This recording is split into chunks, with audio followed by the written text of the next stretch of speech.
কেমন হবে যদি দুনিয়াতে কোনো নারী না থাকে? মানে এমন একটা দুনিয়া তৈরি হলো যেখানে শুধু পুরুষরাই আছে, কোনো নারীর অস্তিত্ব নেই। Hey guys, welcome back. Another book review show. So, এইবারের এপিসোডে কথা বলবো বাতিগণ প্রকাশন থেকে প্রকাশিত তানিয়া সুলতানার লিখিত নৃশংসর বইটি নিয়ে।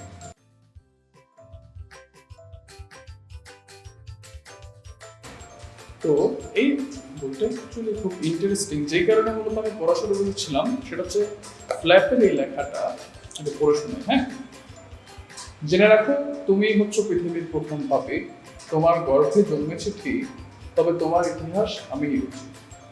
তোমাকে নিয়ে বড় দ্বিধাদ্বন্দ্ব আমার, একবার দেবী মেনে পুজি তো একবার আস্থা করেছ। কখনো তুমি স্বেচ্ছেতে শীতের সন্ধ্যায় অনাথের শেষ আশ্রয়ের মতো দামি, কখনো কেবল প্রয়োজন শরীরের গন্ধে কাছে টানে।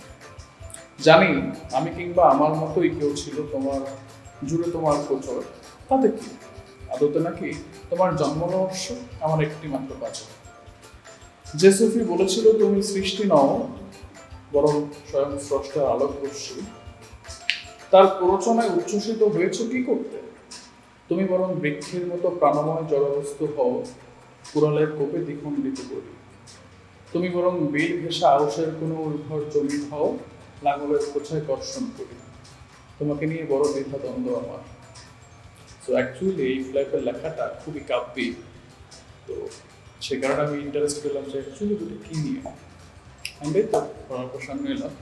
তো বইয়ের গল্প নিয়ে যদি বলি, লাইক একটু ধারণা করো যে কেমন হবে যদি দুনিয়াতে কোনো নারী না থাকে। মানে এমন একটা দুনিয়া তৈরি হলো যেখানে শুধু পুরুষরাই আছে, কোনো নারীর অস্তিত্ব নেই। চিন্তা করতে পারেন সেই দুনিয়ার কথা। কারণ বংশবৃদ্ধির জন্য তো স্ত্রীর অবশ্যই দরকার। নারী পুরুষ দুজনের মধ্য দিয়েই বংশবৃদ্ধির ধারাটা অব্যাহত থাকে। কিন্তু নারী কি শুধু এই কাজেই লাগে? নারীর কি আর কোনো অস্তিত্ব নেই? নারী কি একটা পৃথক সত্তা নয়? তার জন্ম কি শুধু এই কারণে গেলে বই পড়তে গিয়ে উদয় হবে। গল্পটা শুরু হয় বনের মধ্য দিয়ে এক কাঠুরের একটা নৃশংস কাজের মধ্য দিয়ে। এক কাঠুরে, তার ঘরে দুই মেয়ে আছে, তার স্ত্রী আছে অনেকদিন ধরে অসুখে আক্রান্ত।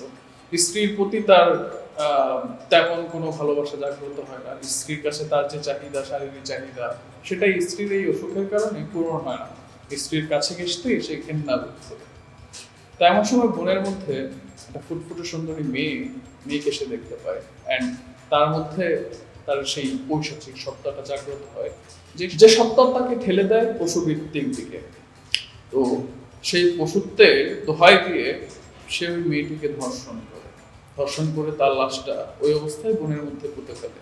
এরপর যেন কিছুই হয়নি, ওইভাবেই গ্রামে ফিরে। কিন্তু মূল ঘটনা শুরু হয় এরপর। এক এক করে গ্রামে নারীরা মারা যেতে থাকে অদ্ভুত সব কারণে।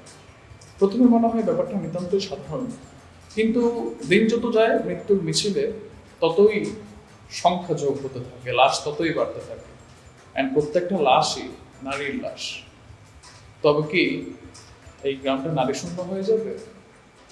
কোনো নারী কি আর থাকবে না? ভালো সভ্যতা এগোবে কি হবে? আমাদের পরবর্তী প্রজন্ম জন্ম নেবে কি হবে? কিভাবে টিকবে সবকিছু? তবে এটাই কি ধ্বংসের আগ মুহূর্ত? তার জন্য তো যেতে হবে নৃশংসের এই দুনিয়াটাতে। তো নৃশংসের গল্পটা তো জানবেন, গল্পটা খুবই কৌতূহলোদ্দীপক, এবং গল্পটাই কিন্তু এই গোটা উপন্যাসের ব্যাপারে, বইটার ব্যাপারে সবচেয়ে বড় একটা শক্তির জায়গা বলবো। কিন্তু একই সাথে এটা একটা আক্ষেপের জায়গা। আক্ষেপের জায়গা হচ্ছে কারণ এই যে এত চমৎকার একটা প্রিমাইস ধারণা, দারুণ একটা কনসেপ্ট, সেটা প্রপার ইউটিলাইজেশন এই গোটা গল্পে হয়। সোজা কথায় বলতে গেলে এই পুরো গল্পটাই হয়ে গেছে সারফেস স্ক্র্যাচার। মানে এই যে একটা চমৎকার আইডিয়া, যদি পৃথিবীতে কোনো নারী না থাকে তাহলে পৃথিবীটা কেমন হবে, পৃথিবীর রূপটা কেমন হবে, বা কোন জায়গায় দাঁড়াবে মানব সভ্যতা। তো এই যে বড় বড় আইডিয়াগুলো চলে আসে, এই আইডিয়াগুলো ডিপ ডাউনে তেমন দেখা হয়নি, একটু গভীরে তলিয়ে দেখাটা হয়নি। এইটা আসলে এমন একটা দারুণ গল্প নিয়ে ফ্রাস্ট্রেশনের জায়গাটা, সত্যি কথা বলতে অনেকটা সারফেসের জায়গায় থেকে গেছে আর কি। অ্যান্ড সাথে আরেকটা যেই জায়গাটা আমার বিরক্তি করে দিয়েছে, সেটা হচ্ছে 2 পৃষ্ঠা পরে পরে অধ্যায় দেওয়া। মানে অধ্যায়ের ব্যাপ্তিগুলো এত ছোট, অনেক সময় এক পৃষ্ঠা একটা অধ্যায় শেষ, পরের পৃষ্ঠা আরেকটা অধ্যায় শুরু।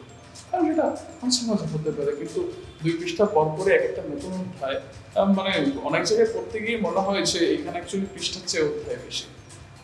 তো আই থিঙ্ক এই ব্যাপারটা নিয়ে একটু ভাবার ছিল আর কি। বলা যায় লেখিকা তানিয়া সুলতানার এই গল্পটা মূলত একটা ফ্যামিনিস্ট টেক।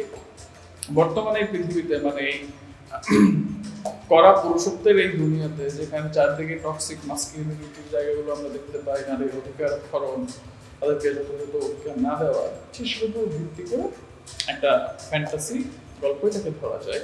একই সাথে ফ্যান্টাসি, একই সাথে বক্তব্যের জায়গাটাতে খুবই বাস্তবিক। ফ্যান্টাসি না বলে বরঞ্চ বলতে পারি যে এই গোটা গল্পটা অ্যাকচুয়ালি সুরিয়ালিস্টিক, পড়া বাস্তবের থাকে। তো এই যে প্রিমাইজের শক্তির জায়গাটা তো বললাম, সাথে যে জায়গাগুলোতে এই গল্পটা পিছিয়ে পড়েছে এটাও বললাম। অ্যান্ড আসলে মানে লেখিকা যদি গল্পটা নিয়ে আরো ভালো করে ভাবতেন, মানে শুধু প্রিমাইজটা মানে এত দারুণ একটা প্রিমাইজ দাঁড়িয়েছে, সেই বিষয়টাতে আচ্ছন্ন না হয়ে যদি বক্তব্যগুলোর দিকে আরো নজর দিতেন, গল্পটা আমি কিভাবে বিল্ড আপ করবো ক্যারেক্টারের মধ্য দিয়ে, সেসবে যদি আরো সময় দিতেন, তাহলে আমি মনে করি যে এইখান থেকে মানে এটা একটা দুর্দান্ত একটা বই হতে পারতো, যেটা অনেকাংশে মিস করে গেছে।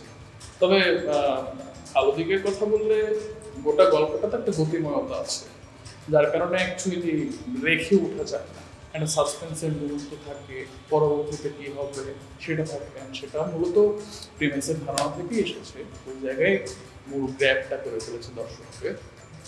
অ্যান্ড তার লেখাটার মধ্যেও গতিময়তা আছে, যদিও বা চরিত্রগুলো নিয়ে খুব বেশি তাদের মনস্তত্ত্বের দিকে খুব বেশি উঠি দেওয়া হয়নি। অনেক জায়গায় আরো কিছু চরিত্র দিয়ে কাজ হতে পারতো, সেগুলো সেভাবে হয়নি। But end of the day প্রিমাইজের দিক থেকে বললে নিঃসংশয় খুবই দারুণ একটা অ্যাটেম্প্ট, কিন্তু ওভারঅল বিবেচনা করলে এক্সিকিউশনের দিক থেকে কিছুটা পিছিয়ে পড়েছে।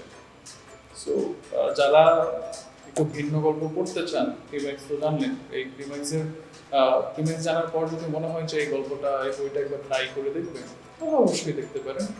অ্যান্ড লেখিকা তানিয়া সুলতানার পরবর্তী কিছু বইও আবার পড়ার আগ্রহ আছে, দেখা যাক না। তো নিঃসংশয়ের আলোচনা আজ পর্যন্ত এতটুকুই। Hit the like button, subscribe button, and of course comment করবেন। দেখা হবে নেক্সট ভিডিও।